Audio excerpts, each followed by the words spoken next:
Hello दोस्तों, आप सभी का ऑल अबाउट सोसियस में स्वागत है। और ये समाज शास्त्र की कम्पिटिटिव सीरीज है और आज इसमें हम लोग जन रीतियाँ या फिर इन्हें ही लोक रीतियाँ भी कहते हैं या फिर फोकवेज भी कहते हैं, इसके बारे में डिटेल में चर्चा करने वाले हैं।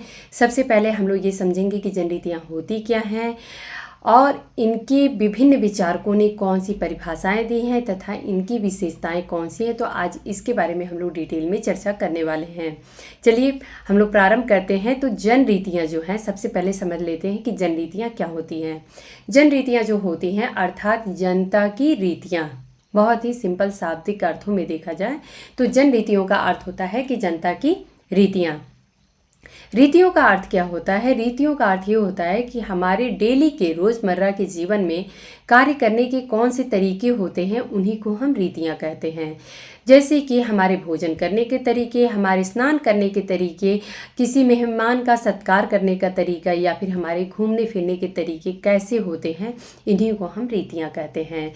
और रीतियाँ ऐसी भी हैं जो कि समाज के द्वारा सर्वमान्य होती हैं, या ये कह सकते हैं कि प्रत्येक समाज में जो रीतियाँ होती हैं, प्रत्येक समाज में अलग अलग रीतियाँ पाई जाएंगी। आप लोग ऐसा नहीं सोचिएगा कि प्रत्येक समाज में रीतियाँ एक ही होती हैं, ऐसा नहीं होता है। इसको हम लोग एग्जाम्पल से भी आगे समझेंगे। तो रीतियाँ जो होती हैं वो प्रत्येक समाज में अलग अलग पाई जाती हैं और प्रत्येक जो समाज होता है उन्हीं रीतियों के अनुसार प्रत्येक व्यक्ति से ये उम्मीद या अपेक्षा करता है कि उसी प्रकार का व्यवहार वो व्यक्ति करे। तो इस प्रकार से जन रीतियाँ अर्थात जन की रीतियाँ या फिर जनता की रीतियाँ, और उसी को फिर हम लोक रीतियाँ भी कहते हैं। इसको फोकवेज में अगर हम देखें तो फोक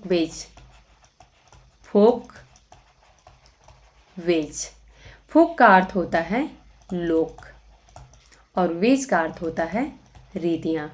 तो वही बात निकल के आ जाती है कि लोक रीतियाँ या फिर जन रीतियाँ या फिर फोकवेज, ये सारे जो हैं वो एक ही है। आप लोग फोकवेज याद रखिएगा ये टर्म, क्योंकि बहुत बार एग्जाम में फोकवेज ही पूछ देता है।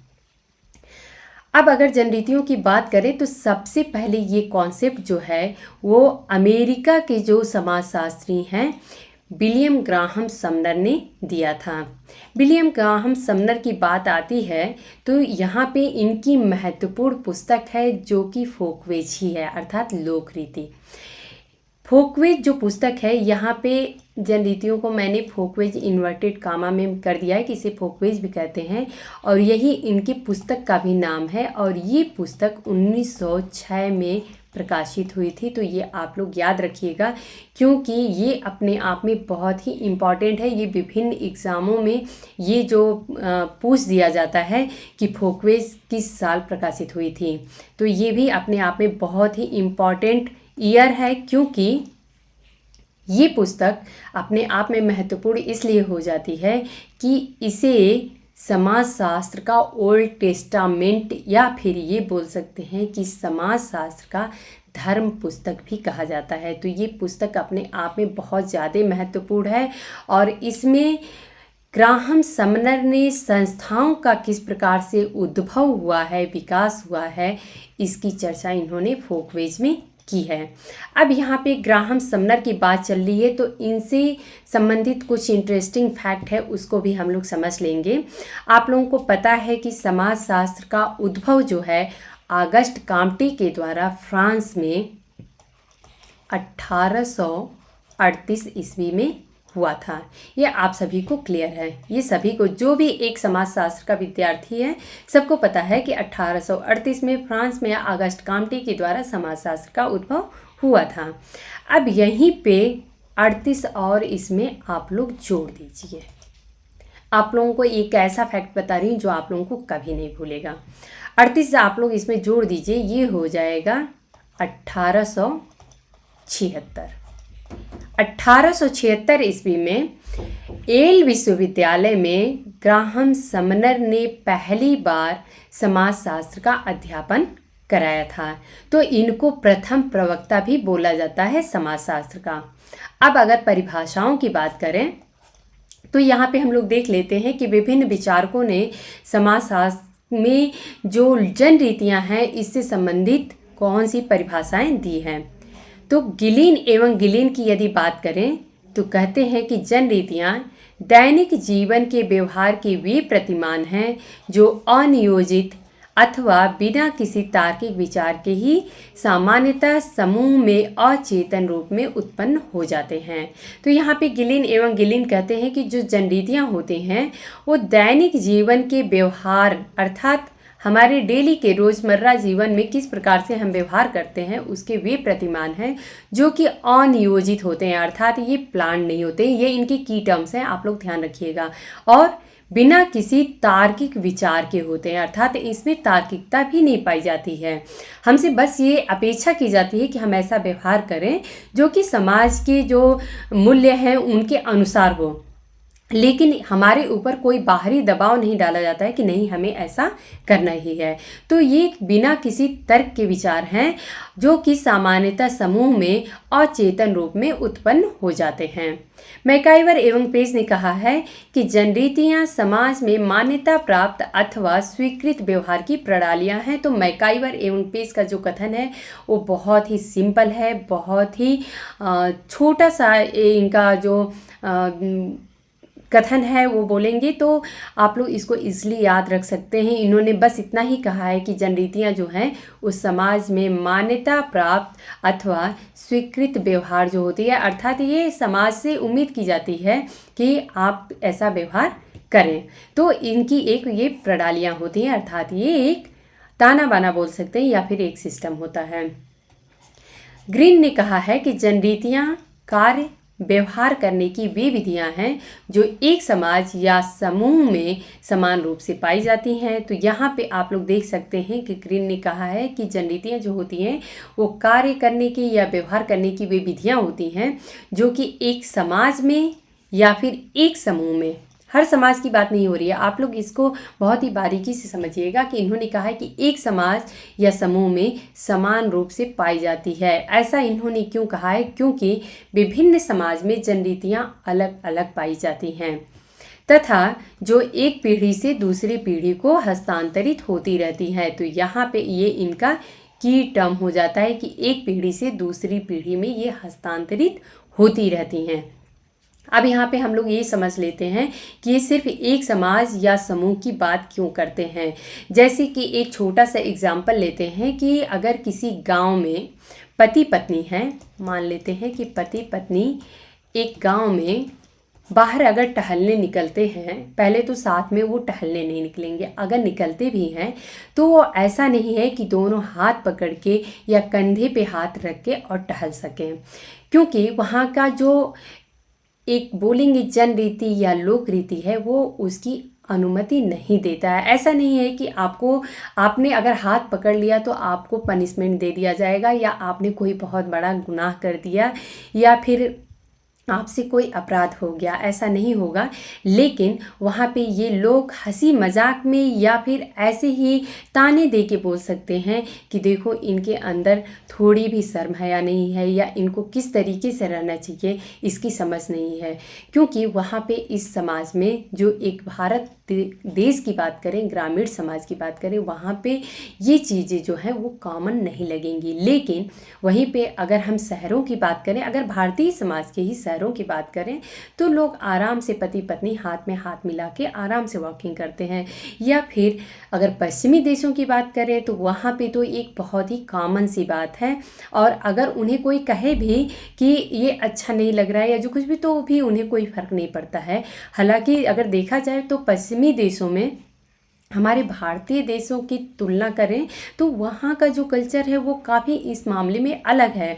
वहाँ पे इससे और भी ज़्यादा ओपन माइंडेड लोग हैं।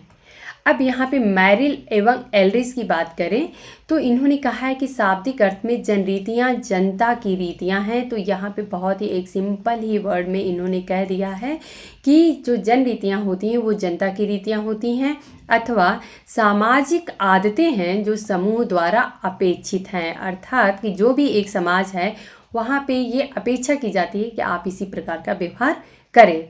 दैनिक जीवन में व्यवहार के फलस्वरूप विकसित हुई हैं। तो ये हमारी पहली चीज़ तो ये हो गई कि ये जनता की रीतियां हैं या फिर सामाजिक आदतें जो कि समूह के द्वारा अपेक्षित होती हैं तथा दैनिक जीवन में व्यवहार के फलस्वरूप विकसित भी हुई हैं। मार्टिनडेल एवं मोना चैसी की बात करें तो जनरीतियाँ कार्य करने के वे अभ्यस्त तरीके हैं जो एक व्यक्ति का दूसरे व्यक्तियों और व्यक्ति का अपने स्थान संबंधी परिस्थितियों से अनुकूलन करने के फलस्वरूप उत्पन्न होते हैं। अर्थात कोई व्यक्ति है तो किसी समाज में अगर जब रहता है तो वहाँ की जो भी परिस्थितियाँ होती हैं, वहाँ के किस प्रकार से उस जगह पे लोग व्यवहार करते हैं, उसी के साथ वो भी सीख जाता है और उसी के साथ वो अनुकूलन भी करता है। तो जो जनरीतियाँ होती हैं वो एक हमें अनुकूलन करने की भी तरीके बताती है। अब अगर जनरीतियों की विशेषताओं की बात करें तो जो हम लोगों ने अभी तक विचारकों के कथन समझे, उन्हीं से हम उनकी विशेषताएं भी निकाल लेंगे। समझते हैं। जनरीतियाँ समाज में व्यवहार करने की स्वीकृत तथा मान्यता प्राप्त विधियां हैं। तो यहाँ पे पहला जो इसकी विशेषता है कि ये समाज के द्वारा स्वीकृत होती हैं और मान्यता प्राप्त होती हैं कि आपको इस तरीके से अगर आप काम कर रहे हैं तो ठीक है। जनरीतियाँ हमारे स्वभाव में इतनी घुल मिल जाती हैं कि हम अनजाने ही उनका पालन करते हैं। जनरीतियाँ जो होती हैं इनका जन्म जो होता है वह स्वतः होता है, अर्थात ये किसी के द्वारा बनाई नहीं जाती हैं।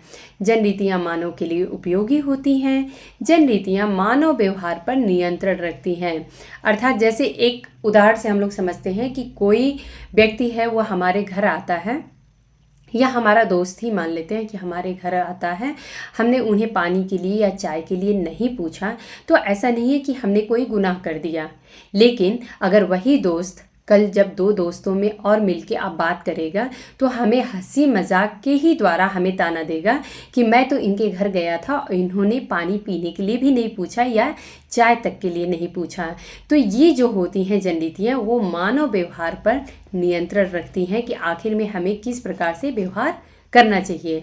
एक और उदाहरण लेते हैं कि जैसे अगर मान लीजिए कि हम कहीं जा रहे हैं और रास्ते में हमें कोई पहचान का व्यक्ति मिल गया, हम उन्हें नमस्ते नहीं किए, तो ऐसा नहीं है कि हमने कोई गुनाह कर दिया या अपराध कर दिया, लेकिन ये उनके द्वारा एटलीस्ट जो सामने वाला व्यक्ति है उसके द्वारा एटलीस्ट ये अपेक्षित होता है या फिर समाज के द्वारा भी अपेक्षित होता है कि अगर हमें कोई अपने से बड़ा बुजुर्ग दिखता है तो हमें उनका चरण स्पर्श कर लेना चाहिए या फिर नमस्ते ही कम से कम कर लेना चाहिए। तो ये जो होते हैं जनरीतियाँ, ये हमें मानव व्यवहार का नियंत्रण सिखाती हैं कि हमें किस प्रकार से अपने बिहेवियर रखने चाहिए। जनरीतियाँ एक पीढ़ी से दूसरी पीढ़ी को हस्तांतरित होती हैं, तो ये सीधे ही ग्रीन के कथन से मैच कर रही है। जनरीतियाँ जो होती हैं वो अलिखित होती हैं, अर्थात इसका कोई लिखित रूप नहीं हमें दिखता है कि इसके लिए कोई नियम है, कानून है, अगर हम ऐसा नहीं करेंगे तो हमको सज़ा दे दी जाएगी। तो ये जो होती है वो अलिखित फॉर्म में होती है। जनरीतियों में व्यवस्था एवं समूह कल्याण की भावना निहित होती है। तो जनरीतियों में व्यवस्था हमें देखने को मिलेगी क्योंकि हम उसको एक सिस्टमेटिक तरीके से पूरा समाज उसका पालन करता है, और इसमें समूह कल्याण की भावना भी निहित होती है। एक समाज की जनरीतियाँ प्रायः दूसरे समाज से भिन्न होती हैं। तो अभी हमने उदाहरण दिया था कि किस प्रकार से भारत के ग्रामीण समाज में अगर कोई पति पत्नी हाथ में हाथ डाल के अगर वॉकिंग कर रहा है या टहल रहा है तो उसे वहाँ के समाज में बहुत ज़्यादा मजाक उड़ा दिया जाएगा। जबकि वहीं पे अगर भारत की शहरों की बात करें या फिर हम पश्चिमी देशों की बात करें तो वहाँ पे ये एक बहुत ही कॉमन सी बात है। जो जनरीतियाँ होती हैं वो समय के साथ परिवर्तित भी होती रहती हैं। तो ये कैसे होता है, क्योंकि बहुत बार ऐसा होता है कि हमारे समाज में बौद्धिक स्तर पे परिवर्तन होता है। जब परिवर्तन होता है तो जनरीतियाँ भी हमारी परिवर्तित होती हैं। जनरीतियाँ जो होती हैं वो अनियोजित होती हैं एवं असंगठित होती हैं। तो ये आप सभी को पता है कि चूँकि जनरीतियाँ जो होती हैं वो अलिखित होती हैं, इसलिए ये अनियोजित भी होती हैं और असंगठित भी होती हैं। यहाँ पे किंग्सले डेविस का एक कथन है कि यदि मानव जीवन के आधारभूत तथ्य कहीं दिखाई देते हैं तो समाज की लोक रीतियों में, क्योंकि हम लोक रीतियों से अपना जीवन आरंभ करके और उन्हीं तक सीमित रहते हैं। तो ये कथन बहुत ही ज़्यादा अपने आप में इम्पॉर्टेंट हो जाता है, क्योंकि ये किंग्सले डेविस का कथन है, और किंग्सले डेविस भी हमारे समाज शास्त्र में एक बहुत ही महत्वपूर्ण विचारक हैं, जो कि समाज के, जैसे कि अस्थिरीकरण का अगर हम प्रकार्यात्मक सिद्धांत की बात करें तो ये भी किंग्सले डेविस के द्वारा दिया गया है। तो इस प्रकार की जो फैक्ट्स रहे हैं, इस पे इन्होंने काफ़ी अध्ययन किया है। बीर स्ट्रीट का कथन है कि कोई भी समाज जन रीतियों के बिना नहीं रह सकता है। ये सामाजिक संरचना के अंग हैं और सामाजिक संबंधों एवं व्यवस्था को स्थिरता प्रदान करती हैं। तो ये जन रीतियों के बारे में बीर स्ट्रीट का कथन है। तो उम्मीद है दोस्तों कि आज का जो जन रीतियों से जुड़ा हुआ फैक्ट्स था वो आप लोगों को समझ में आ गया होगा, और जो जन रीतियाँ क्या होती हैं वो भी आप लोगों को अच्छे से क्लियर हो गया होगा। और यदि आप लोगों को मेरे लेक्चर्स आप लोगों को पसंद आते हैं, मेरे पढ़ाने का तरीका पसंद आता है, तो आप लोग कमेंट करके हमें ज़रूर बताया करिए, अपने दोस्तों में शेयर करिए, लाइक करिए। धन्यवाद।